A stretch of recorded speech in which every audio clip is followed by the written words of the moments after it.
much money you are spending. Many of you already know that. But it's very important that you see the cost that you made and the forecast. So how much money Microsoft thinks that you're going to spend in the future. And these three here, you can actually customize how you want it. You can do it by resource group.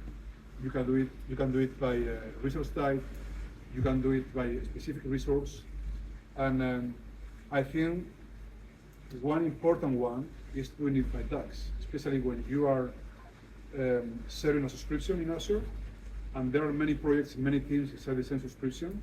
It's very important that you tag your resources and that you show in one of them separated by tag, either because you want to separate by team, or you want to separate by environment, right? Because